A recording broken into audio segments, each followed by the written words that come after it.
Hello, everybody. I hope everyone's week is starting off to, I guess a great start. And we're watching another episode of the Bodacious Rant with the ever so awesome and handsome Burnin' Rye. Yes. And as you guys may have guessed it, and if you caught it last night, we are talking about the second episode of House of the Dragon Season 1.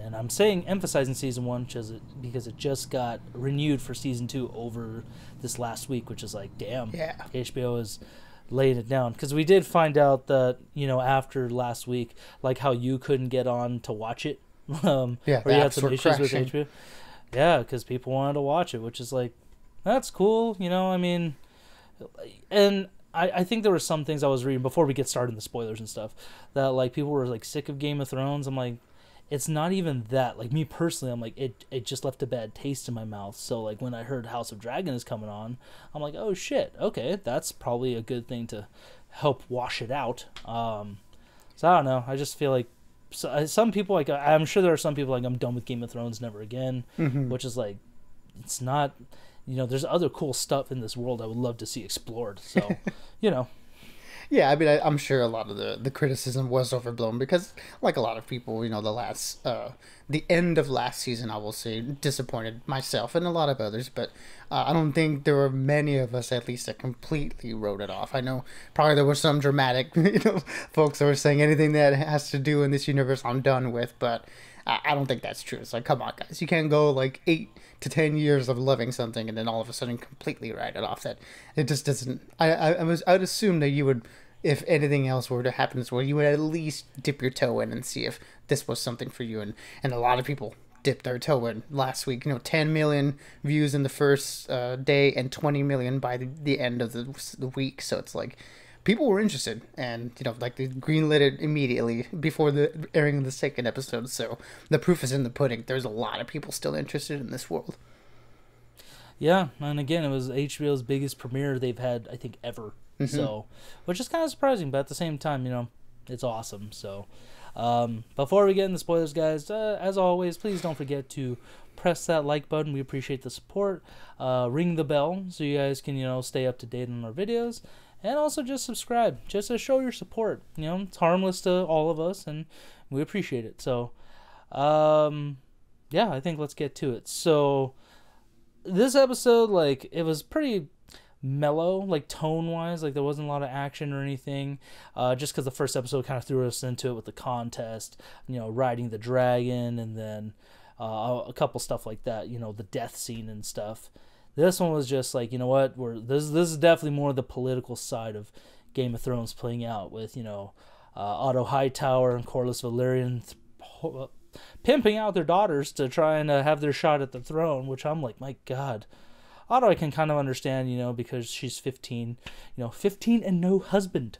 She must put her birthing hips to use before her eggs shrivel up and die. Oh my God. It's horrible. I was just thinking of Dark Shadows when they're like, oh, she's 15 or something. Or my daughter, I'm more scared of my daughter 15 than a black dragon. I was like, I just thought of Johnny Depp's character from Dark Shadows, just because he was from old England, so he had that concept of like girls need to be wedded by the time like 14, in their mid-teens, 15. Yeah, it's like, oh God. But yeah, like I said, it's just they do such a great job of like, yes, and like even in our time, like reality, like medieval and Renaissance times and stuff, that girls would be like offered up to kings and stuff that young. But the show almost makes it so uncomfortable to watch it, like, even though Alicent, she's not there to really, like, she's not trying to flirt with him, she's just being there for him. But it's just, I mean, I don't know if I'm describing it just comes off as weird, you know what I mean?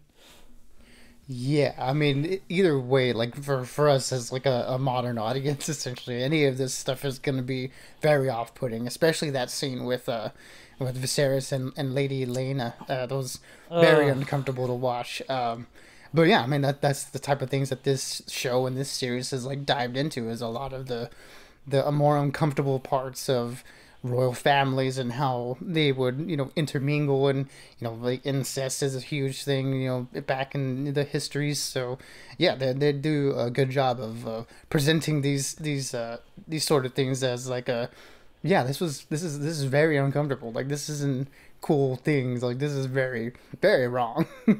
So the fact that it doesn't shy away from these things, it's it is good to see, and in terms of like a critical like perspective. But like I'm glad that even the characters in the show recognize like this isn't right, right? Like, guys, come on, this isn't good, right? Yeah, and I thought it was interesting that they jumped a decent amount of time from last episode. Like 6 months has already passed, since Rhaenyra and Viserys, like Rhaenyra's mom, Viserys' wife, died from trying to give birth to the baby. And, in the beginning, we're given that shot of these crabs eating these corpses on a beach. So a new threat has arisen known as the crab feeder, am I right? Crab feeder, yeah. Yeah, where they're just attacking these ships. And Corlys is just really, even though he comes from a very ancient and wealthy house, it's his teeth really shows as a sea snake, where he's like he wants to hit him hard now, and he's not wrong, because with so much instability with Viserys' family and stuff and the throne essentially, after announcing Rhaenyra's rise, it's like you're showing you're weak, man. Everyone's gonna get after it, and that's what he's worried about. The free cities banding together to pose a real threat to the Iron Throne. Again, I really was digging the political aspect of this show. Like, it's like, yes, we got to make the right moves here, Yeah, where last week was a lot of a setting of the stage and the players in the game. This was very much moves being made in the political sense. Not a lot of action like you mentioned, but this is a lot of scheming going on, and a lot of the stuff that we really liked from the middle seasons of Game of Thrones, where everyone was trying to make their power moves and stuff. So the fact that we're getting that this early on, I think, is really cool. Like, it seems like we're really moving into the story. Like you mentioned, we have a time jump already, so we're really hitting a lot of these big story points, and excited to see like how quickly we progress in this story in the episodes going forward. Yeah, and I really like Rhaenyra trying to take control of her status as the new heir to the Iron Throne. Even though she's still a cupbearer, like 6 months, she hasn't really moved up. They're not treating her like an heir. And when she suggests like how Corlys wants to fight back, like we should assemble the fleet to really hit him hard, she's like, you have dragon riders, I can lead them. Like, she's basically saying, show the dragons. That's gonna shut people up real quick. But him and Hightower just kind of pass her off, like, no, let her choose the new Kingsguard. That's important. It's like, you're basically trying to do the same thing you did to Daemon, man. You're trying to just send her to a secondary position where she won't do much. And it's like, I just was like, fuck that, Rhaenyra, take control, man, get after it. And she was really showing her prowess. Like, I think even Daenerys, if Daenerys was alive, she would have learned a lot from Rhaenyra, and not had to listen to so many dudes at one point. Just because, I really like when she was choosing the head of the Kingsguard, she ended up going with the dude that kicked Daemon's ass, which I was like, yes, the Silver Knight, he's cool. What was his name? Kristen Cole. Cole, thank you, Kristen Cole, because he is the only dude who's really fought in combat, where all these other knights that they were choosing, they were from like other important houses that could kind of politically put him in a good side. But she said straight up, no, I'm going to get the guy who's best for the job, because that's what requires. Even in time of peace, like how they're all kind of thinking, she's like, I want to be prepared. So I loved her, growth in this episode. Yeah, this episode really went a long way into showing that she does really have the mind for this job, and of being the potential queen of these realms. Like you said, she makes a really good decision with the Kristen Cole choice, and a lot of her suggestions inside this council were like they were the right moves, I think. And I mean, we see what she does later with the Dragonstone move. That was the one that actually ended in the only possible good outcome. So the fact that she does have these thoughts and that they're sort of like pushing her away is just another one of those things that's like, the men of the realms, they're not going to hear you out no matter how good your ideas are. And that scene with her and Rhaenys, that she basically spells it out for her. She's like, you can try your best, but the men would rather burn this place to the ground than let a woman being in charge. And that is sort of the unfortunate truth of this world. You know, it's like, yeah, she has all these good ideas, and yes, her father named her the successor of the throne. But when she's in that courtroom where decisions, not that courtroom, in that council room where decisions are being made, they wave her off. So it's like, dang, it's the harsh reality, and Rhaenys is telling her like, this is what it is. Like, this is the harsh truth that we all have to deal with in this world. Yeah, Rhaenys is another very complex character just because she has the experience. She knows that's what they want, but it's almost like she's directing her frustration at her, like, oh, you think you're better than me? It's like, no, not necessarily. It's just my dad's the one in charge right now. That's how it is, and it's like, it's almost like she's saying, I know I understand you, but like, don't psych me out kind of thing. Like, you know, Rhaenyra is trying to tell her, like, I got this. But Rhaenys, I think she's right that once he, you know, decided on a wife and he has a child, that may all change real quick. And, you know, even though she didn't want to be heir to the throne, she is, like, mentally prepared for it. Like, no, this is exactly what I'm going to grow up to be. She wants to change the patriarchy, so I respect that. And the scene at Dragonstone really put into perspective where, you know, Daemon stole the dragon egg meant for Rhaenyra's dead brother, and they're all puffing out their chests, like him and Hightower just kind of going at it. I'm like, I hate to say it, this is exactly what us dudes would do. We would talk high talk, but then as soon as Syraxes, his dragon, comes out, I thought that was a really cool part too. Just hearing that dragon's, like, it's not a typical roar. It was almost like I felt like a bird of prey kind of thing, where it's like making some ticking noises and some like calls and stuff, basically saying, "Hey, I know you guys are out here. Don't mess with my rider right there. He's my homie. I got him." we're literally ride or die. Yeah, literally, and it was just such a great scene. Matt Smith again. You know, I didn't care for him in the god awful movie Morbius. Never really watched Doctor Who. What are you talking about? No, he was not at all. that half naked dancing scene he had in that movie, 10 out of 10. No, nothing out of 10. He has such great presence in this, man. Mm-hmm. I'm really digging him, but then, like I said, Rhaenyra comes in with her dragon Syrax, and basically just says, "Give me the egg, cut the shit." And, you know, I like how the first thing he says, you know, this is my house. Like, Dad gave this to me. You're living in it. Like, just kind of saying, almost like a way of saying, I'm higher than you, bro. Fucking take it easy. Don't act like, get off your fucking high horse or your dragon. Like, in all honesty. Yeah, just calling him on all his bluffs, basically. The verbal joust between the two of them was great. Yeah, and oh my god, it was just good because because she knows that they're close, so she's kind of telling them, like, listen, it's not my fault we're in this situation, but stop fucking, kind of like in Harold and Kumar, just stop fucking with me. Yeah, because it's like she knows that he's just trying to get a rise out of her dad. Basically, he just wants to stick it to his older brother, but she's the unfortunate consequence of her, like, the consequence of this little spat between them could mean something bad for her, you know. So she's like, hey, I know you and my dad aren't on like good terms right now, but it's like, dude, you're gonna affect me, and I know we do have a good relationship, so cut the shit. Like, you're just making everything harder on everybody. Like, we know you wanna like stick it to your older brother, but unfortunately you're causing problems for me too, so stop it. Yeah, like, don't take your shit out on me too. Mm-hmm.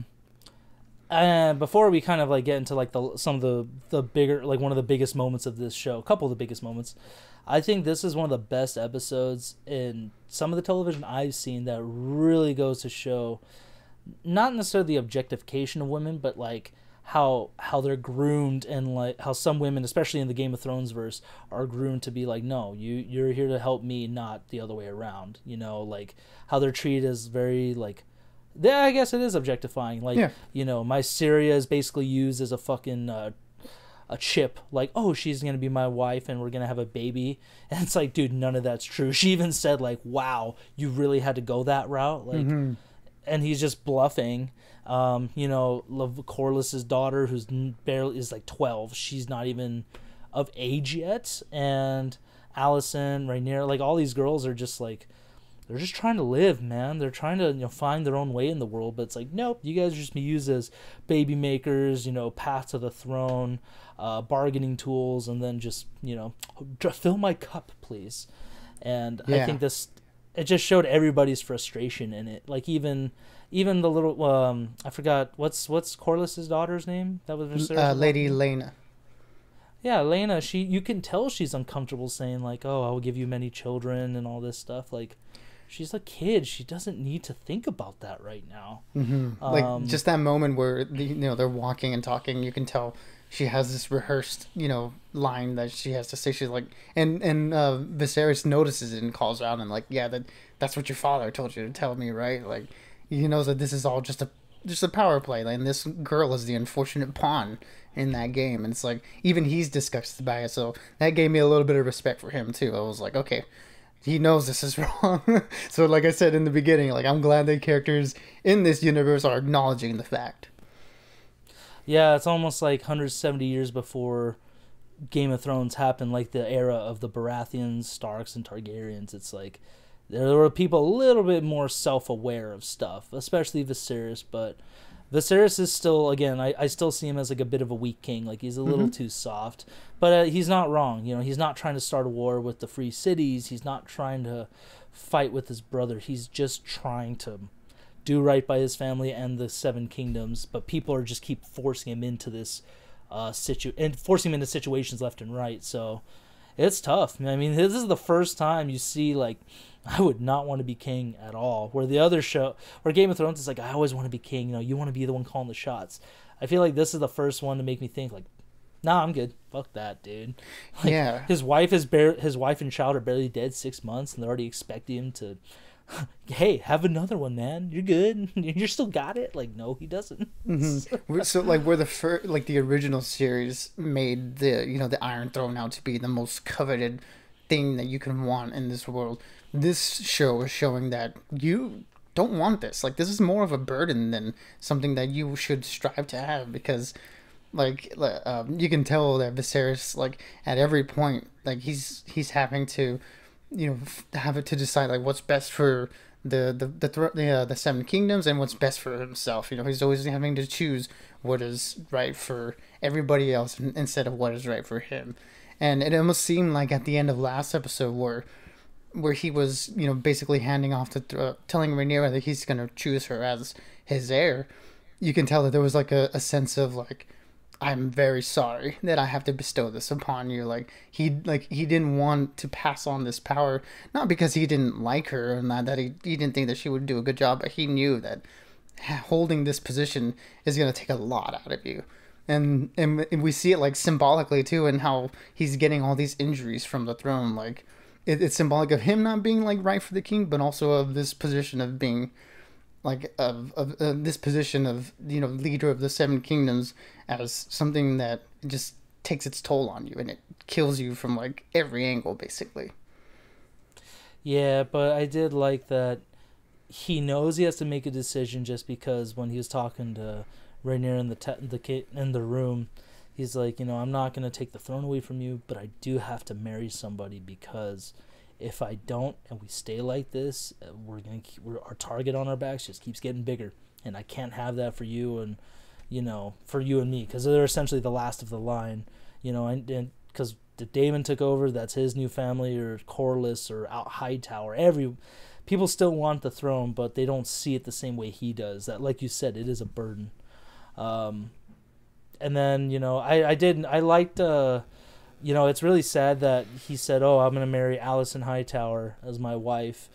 It's like, man, all their friendship in the last couple of episodes that we've seen, and almost like their relationship. I feel like there is like an underlying love between them. Like, they want to be together, but it's like, nah, that ain't gonna happen now. It's like the beginning of their friendship. I think Viserys's kind of, downfall, and then the last part was pretty solid, where Corlys is pissed, but we see him meet with Daemon saying, we're two second sons, we're trying to find our own way.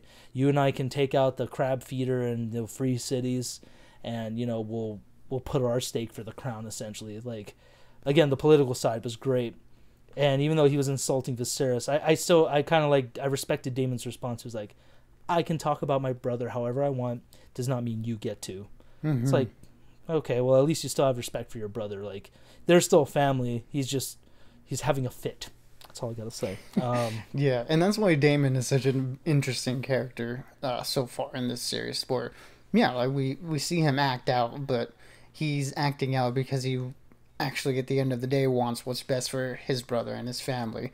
And he feels like he needs to be by his brother's side to protect him from all these other people who want to make moves for his seat, basically. And he's not wrong, as we're seeing, although Viserys can't see it, everyone around him's plotting against him, and Daemon really is the only one that would essentially have his back. So, with this scene here between him and Corlys, and the scene, at the funeral last episode, it's like, okay, this guy has dimension to him, so he's not just like a Joffrey character. This guy is someone who cares about his family, and someone who, although who is a little questionable in his actions, really at the end of the day cares about the people closest to him. So, very interesting character with Daemon. And yeah, with Viserys' choice of Alicent, it's I think we should call this a Robb Stark move. It's like he's making a move for himself and not for anybody else, and then in doing so, that's pissing every single other person off, and it's like, okay, you just caused your own downfall now, dude. And that's unfortunate that in this world you can't make moves selfishly, for the betterment of yourself. You have to make moves for everybody else, and he can't make that decision, so it's the beginning of the end for him. Yeah, that's what killed Robb, literally. Mm-hmm. And I don't know, and like I said, I wouldn't be surprised if this is the beginning of the fall of House Valerian, him trying to choose one side of the Targaryen. Again, the Civil War is going to happen. Will it happen this season? I don't know. If they renewed season 2, it's like, if it doesn't happen this season, that means next season's going to be epic, like all of season 7 with the War of the Kingdoms and stuff. So,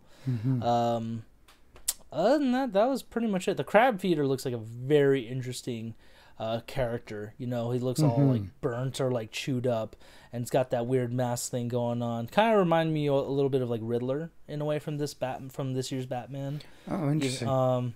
That's just kind of the vibe I got from that. But other than that, again, it's another solid episode, and I can't wait to see what happens next week. Yeah, I mean, this show is really, really good so far, and man, I just got to give a shout out to the cinematography in this episode. Everything from the opening shot of like all the beach with the crabs, and Rhaenyra and her dragon flying under the clouds and coming up out of it. It's just such a gorgeous show, and you can tell they're not skimping out on the budget at all. No, everything still looks clean. The CGI is still solid. The set pieces are great. And again, even the costumes and everything, especially like the Kingsguard, they look super all the cool. Armor, yeah. Yeah. So I'm digging it, man. It's again, a great time to be a Game of Thrones person right now, because we got some more coming to us. Mm-hmm. So hopefully, again, the show can just keep this steady pace of greatness coming, and hopefully it doesn't slip. But or if it does slip, hopefully it can get back to it. So, like I said, guys, let us know in the comments what you guys thought about this episode. If you guys saw it, if you guys, are you guys loving this show? Are you hating it? Which dragon do you like the most? Are we hoping to see more? Which I hope we do. Other than that, as always, guys, stay tuned for more She-Hulk coming out this week. And movies-wise, I can't really think of anything off the top of my head coming out super soon. Yeah, it's still kind of a slow month, huh? Like nothing. Yeah, not until mid-September is when we're going to start getting more stuff, really. I forgot. Yeah, Rings of Power, I think, is coming up. No, that's later in the month, huh? Rings of Power? Or is it no, that is at the end of this week, Friday. Oh, thank God. Okay. My days are all over the place, man. I'm so tired from work. But anyways, guys, stay tuned for that show, too. Again, if you guys love Lord of the Rings stuff or fantasy, that's another supposed to be great one. So, as I said, guys, stay bodacious and keep on Rant for the both of us. Absolutely, everybody. Until the next one, be good and be safe, and we will see y'all.